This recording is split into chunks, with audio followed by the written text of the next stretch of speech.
Ton. Allah memberi cahaya kepada langit dan bumi. Perumpamaan cahaya Allah seperti sebuah lubang yang tidak tembus. Dengarkan dulu. Memberikan cahaya bagi langit dan bumi. Perumpamaan cahaya Allah. Oh. Jadi dalam tanda petik Allah bercahaya. Terus Ton. Perumpamaan cahaya Allah adalah seperti lubang yang tidak tembus, yang di dalamnya ada pelita besar. Pelita itu ada di dalam kaca, dan kaca itu seakan-akan bintang yang bercahaya seperti mutiara, yang dinyalakan dengan minyak dari pohon yang berkahnya, yaitu pohon zaitun yang tumbuh tidak di sebelah timur dan tidak pula di sebelah barat, yang minyaknya saja hampir-hampir menerangi walaupun tidak disentuh api. Cahaya di atas cahaya. Allah membimbing kepada cahayanya siapa yang Dia kehendaki, dan Allah memperbuat perumpamaan-perumpamaan bagi manusia, dan Allah Maha mengetahui segala sesuatu. Bayangkan, diberi perumpamaan-perumpamaan ini untuk apa? Supaya kita berpikir. Allah adalah nurun ala nurin. Dia adalah cahaya di atas cahaya. Cahaya yang diciptakan Allah saja kita sudah tidak kuat mata untuk melihat, apalagi pencipta cahaya, buta itu. Oleh karena itu tidak sanggup waktu Nabi Musa itu meminta untuk melihat Allah. Tidak mungkin, tidak akan sanggup kamu. Kamu tidak diprogram untuk melihat zatku. Iya. Kalau kamu gunung itu sanggup melihat cahayaku saja, maka kamu bisa melihat wujudku. Gunung saja hancur, baru cahaya Allah. Cahaya nurun ala nur. Kenapa yang kayak begini diinformasikan kepada kita? Loh Bapak Ibu, agar supaya kita mendapatkan bimbingannya, agar supaya kita itu kemudian mendapatkan sinarnya, agar supaya kita bisa berjalan di atas muka bumi ini, bukan ketatap-tatap dalam hidup.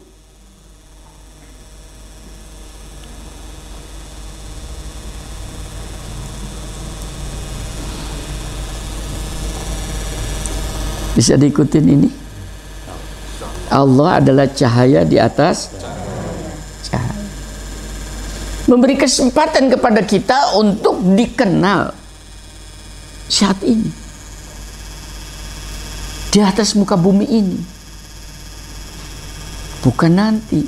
Makanya saya selalu mengatakan, bagaimana kita bisa bertemu dengan Allah, bisa mengenal Tuhan nanti di akhirat. Sementara di atas muka bumi saja kita tidak pernah mengenal siapa Allah. Makanya tolong, jangan kita itu dalam peribadatan itu digunakan untuk mencari pahala sebanyak-banyaknya. Bukan itu. Tapi digunakan untuk mengenal Tuhan. Ini maksudnya pada ihsan. Kan tadi saya kembalikan, uang kayak demikian banyaknya, departemennya juga departemen agama. Apa tidak dalam kontrol Allah? Pasti. Lalu di mana ihsannya mereka? Karena mereka tidak pernah dilatih. Ini ibu-ibu senang saya, sabar untuk mendengarkan kayak demikian. Gaono Bu, untuk mengenalkan Tuhan di atas muka bumi itu ketakutan. Harus kenal. Karena ayatnya seperti itu.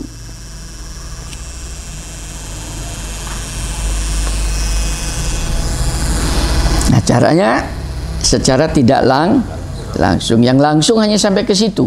Secara tidak langsung maka wujud Tuhan akan menjadi wujud. Melalui apa?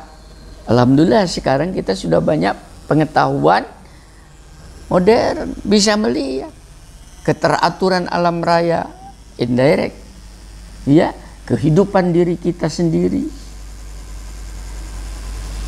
Saya terus terang,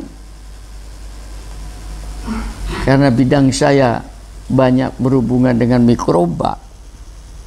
Tahu mikroba ya? makhluk kecil yang hanya bisa dilihat di bawah mikroskop. Dia punya rumus, Bu, memperbanyaknya. Sel itu. Sel, tahu sel ya? Itu organ yang paling kecil. Sel punya rumus. Sel itu kalau memperbanyak diri, 1 menjadi 2, 2 menjadi 4, 4 jadi terus membelah. Paham ya? Nggak ada 1 jadi 3. Nggak ada. Dia mengikuti rumus. Nah, melihat sel kayak demikian saja saya sudah terkagum-kagum. Kok tahu itu yang namanya bakteri? 1 menjadi 2, 2 menjadi 4, 4 menjadi 8, 8 menjadi 16. Dia tuh kuliah di fakultas apa dulunya?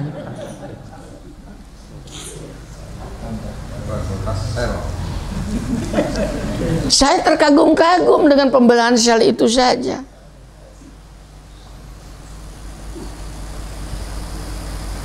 Itu baru pembelahan, belum dari jumlahnya. Lah kalau 1 menjadi 2 ukurannya bukan menit, Bu, itu detik. Tek tek tek tek, kan begitu ya? Harusnya kan bumi ini sudah penuh bakteri. Lah sampah itu kan bakteri toh isinya, ya.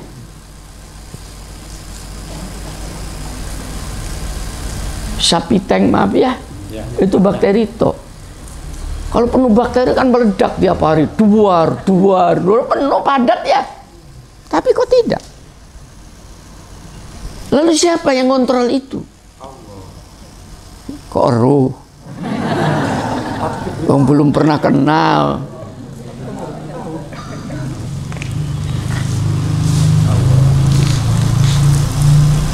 Belajar tentang ilmu sel, ya. Bagaimana sel itu kemudian membelah antara ibunya dengan anaknya itu tadi, 1 menjadi 2, 2 dan itu tidak ada bedanya. Paham ya? Jadi sifat daripada orang tuanya terbawa kepada anaknya itu. Ya, kalau tidak terbawa menjadi mutan, aneh, mutasi. Itu salah satu diantara menjadi sel kanker dan sebagainya. Ya, pembelahan yang out of control.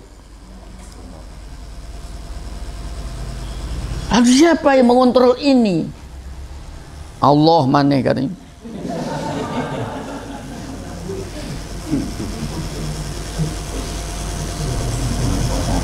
Lalu untuk melihat begini ini diperlukan pengetahuan. Ini namanya basic science.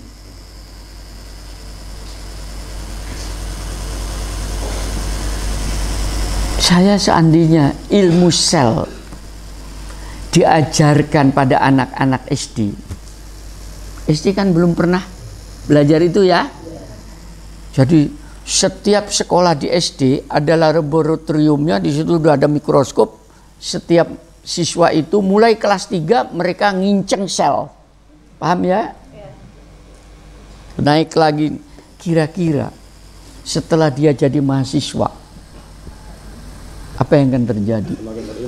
Bukan begitu. Ilmu tentang sel pasti akan berkembang.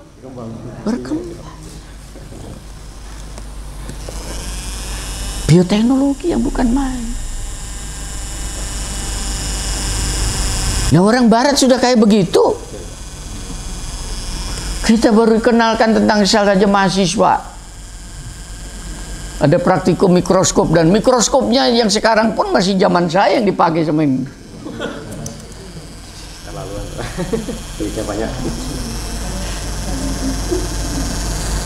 Bagaimana kita bisa berkembang?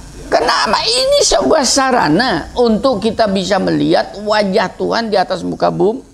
Hanya itu.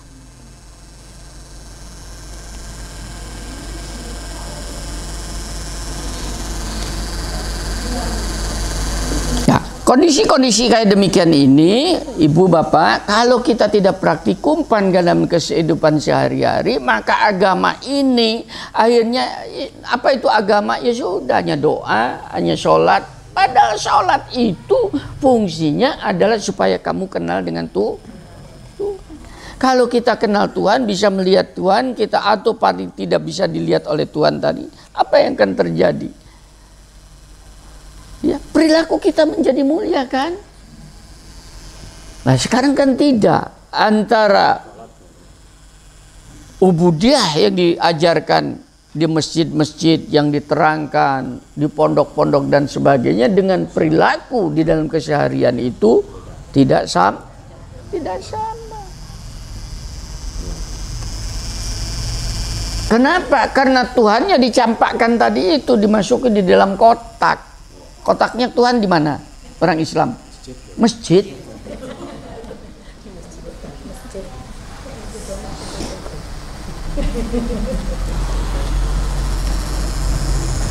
Nah, tolong dirubahlah cara dakwahnya itu. Bukan orang kemudian berbondong masjid, masih datang berbondong-bondong ke masjid dan sebagainya, makmurkan masjid. Kan saya selalu mengatakan keliru dakwah hadisnya, tapi tolong dikritisi, dimanai itu.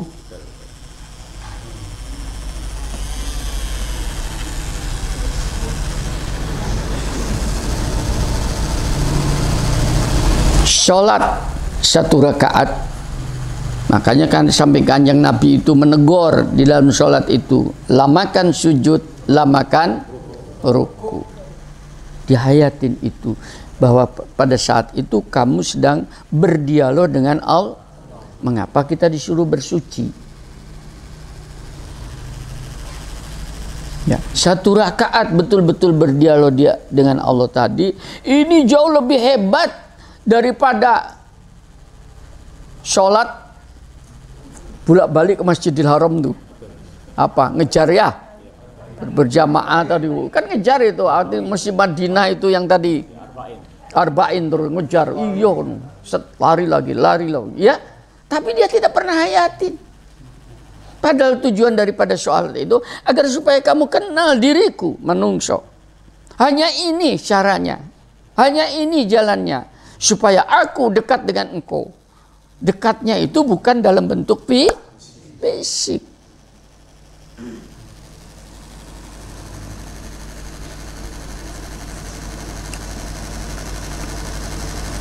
Orang-orang yang beriman, carilah jalan yang bisa mendekatkan dirimu kepadanya. Disuruh ton. Surat 5 ayat 35. 35 ya. Di mana itu? Baca. Surat kelima. Wahai orang-orang yang beriman, bertakwalah kepada Allah dan carilah jalan yang mendekatkan diri kepadanya, dan berjihadlah pada jalannya supaya kamu mendapatkan keberuntungan. Pulangnya ada semua. Allah itu loh, saking sayangnya dia mengajak kita itu, dekati aku, dekati aku. Kalau kita tuh sudah bisa mewujudkan Allah, dan dia adalah zat yang wujud, kan wujud bukan Adam dia ya. Dalam kehidupan sehari-hari yang akan kelihatan apa? Allahnya tadi itu atau diri kita? Allah. Yang akan terwujud Allah, bukan dalam bentuk. Di dalam ayat lain disebutkan bentar.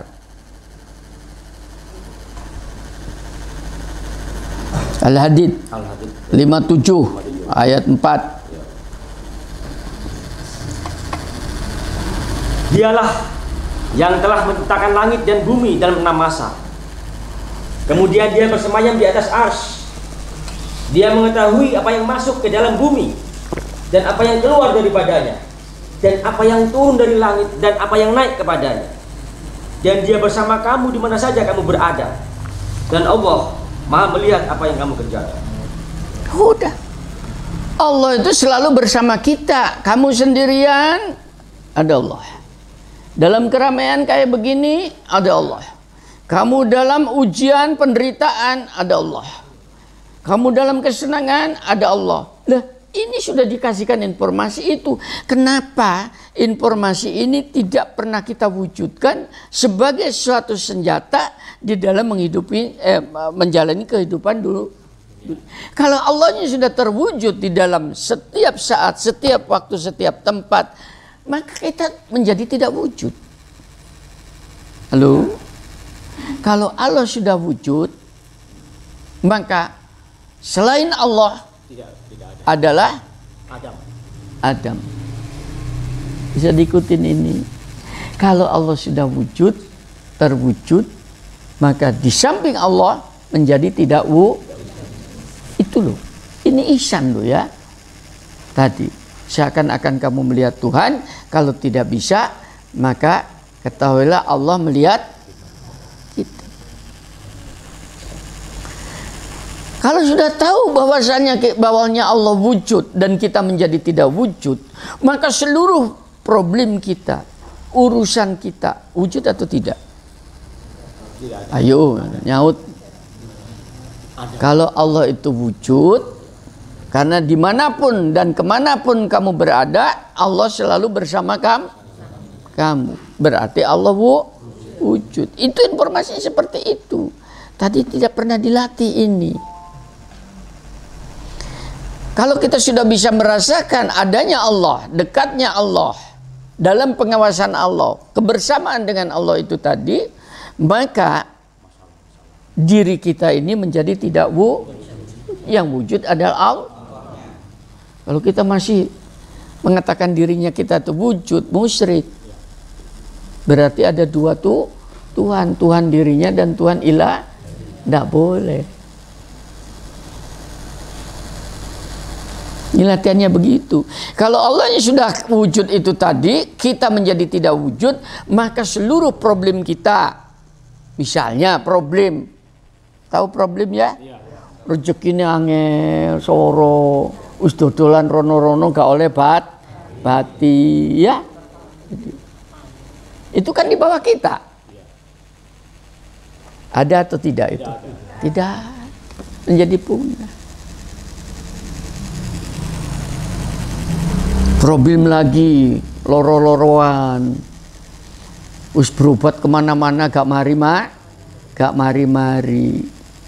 Bisa diikutin ini tadi.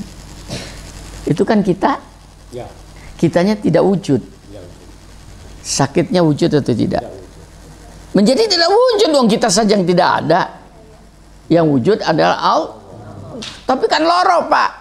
Nah ini ya, alon-alon latihannya ya.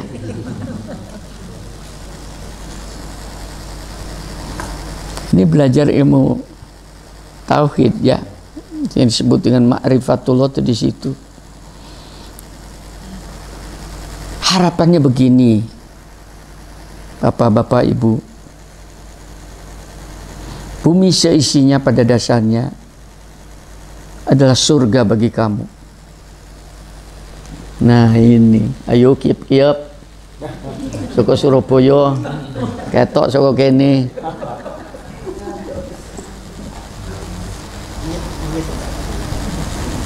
Bumi ini adalah surga. Kan tidak pernah ya kita merasakan bumi sebagai surga.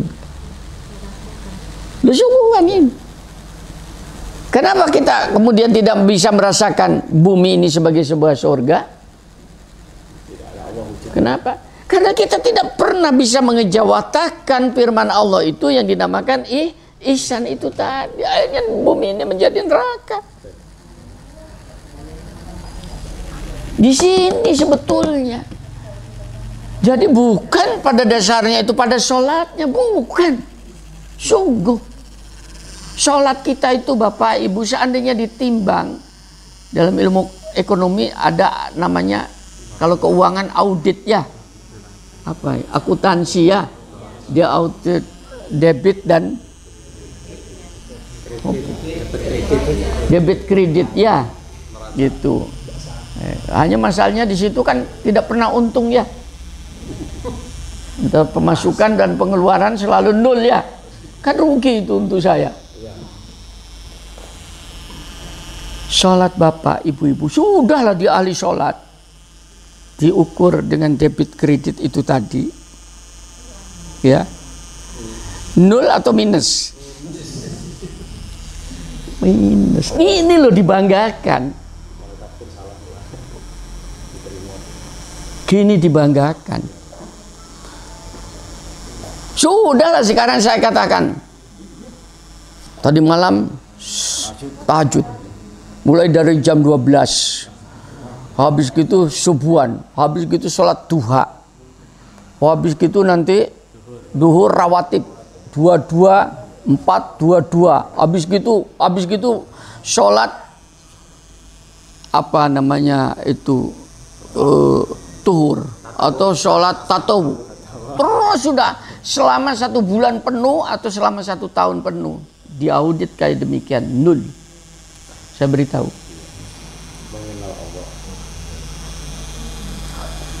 Tidak ada untungnya. Loh kok Pak, kalau gitu tidak sholat, apalagi? Gak ngono sih. Wong sing sholatnya gak untung, oh pemane gak sholat, gitu loh logikanya.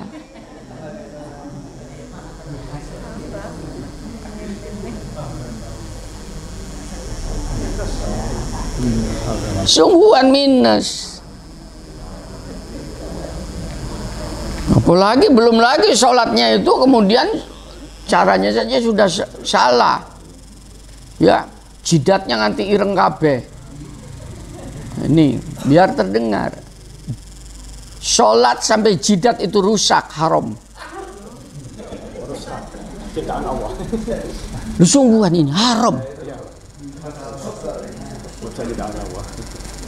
Ton cari tentang kerusakan. Jangan kamu membuat kerusakan di muka bumi setelah perbaikan. Itu haram. Ya, tidak boleh. Itu banyak itu mubalik ustad jenggot-jenggotan kabeh itu. Jidatnya hitam semua. Saya bilang haram. Nggak tahu boleh ono ton. Ada nggak? Jangan merusak. Bukan masalah jidat. Jangan kamu membuat kerusakan di atas muka bumi. Itu salah satu di antara. Ada. Cocok nggak itu? Iya Pak. Dan bila dikatakan kepada mereka, janganlah kamu membuat kerusakan di muka bumi. Mereka menjawab, sesungguhnya kami orang-orang yang mengadakan perbaikan. Sudah jawabannya. Kalau saya katakan dulu, bukan Pak Ika. Ini kan ayatnya sesuai dengan surat Al-Fat. Ayat terakhir. Bahwa nampak pada wajah mereka bekas sujud. Loh kan. Interpretasi yang keliru. Bukan jidatnya yang dirusak. Maaf ya Mbak, ini semua ya. Wajah ini karunia Allah yang bukan main. Pemberian Allah. Tolong dijaga. Mau tak Bapak Ibu di fish off? Tahu fish off? Bukan yang kasus yang disiram air keras kemudian kan wajahnya jadi kayak paha itu ya. Mau kah? Nggak mau kan? Sekarang pertanyaan, yang di fish off itu yang wajahnya kayak paha itu tadi, saya akan ditukar dengan wajah orang Afrika yang maaf ya, yang bibirnya tebal, hidungnya besar, matanya melotot. Mana yang mau dipilih? Afrika. Masih orang Afrikanya. Karena masih punya wajah itu karunia. Bukan main, tolong dipelihara. Makanya sampai ayatnya kan, jangan kamu sedih. Karena dengan bersedih itu menjabat wajah menjadi rusak. Nampak bekas sujud pada wajah mereka itu artinya apa? Karena dia berkomunikasi dengan Allah itu tadi menjadi brightness, seger. Paham ya? Orang itu penuh harap, bukan sedih. Mari sholat. Habis selesai sholat berkomunikasi dengan Allah terus sedih nandindi. Ini orang sakit jiwa ini. Saya ngomong begini ini dalam memperbaiki supaya orang Islam itu betul-betul. Ini karunia yang bagaimana? Sampai sekarang tidak ada di dunia ini ya orang yang bisa membuat wajah begitu harmonisnya, yang namanya alis ya mempunyai fungsi Makanya nih yang gadis-gadis jangan dikerik ya alisnya itu. Itu jauh lebih baik daripada pensil. Iya, itu haram itu. Itu salah satu bentuk merubah. Itu tidak boleh. Dicabuti lentiknya itu ya, diganti dengan anunya Sun Gokong itu.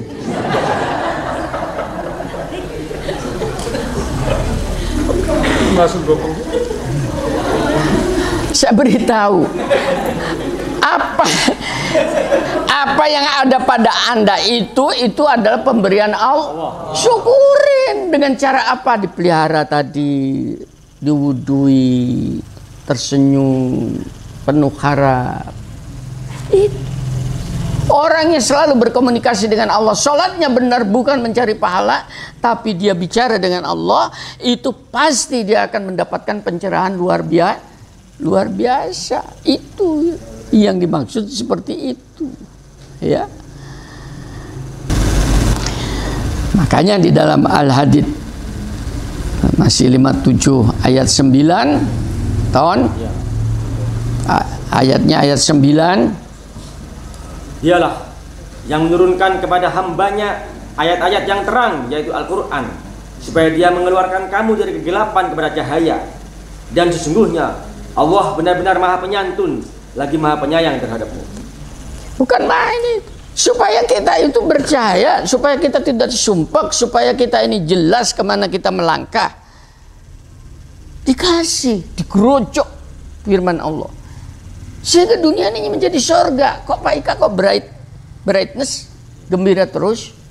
Kok Pak Ika senang terus? Kenapa tidak senang? Saya dikasih bumi seisinya kayak demikian.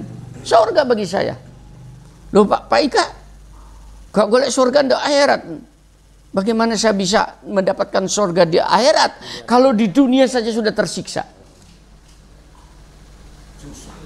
Halo, ini membalik pola pikir.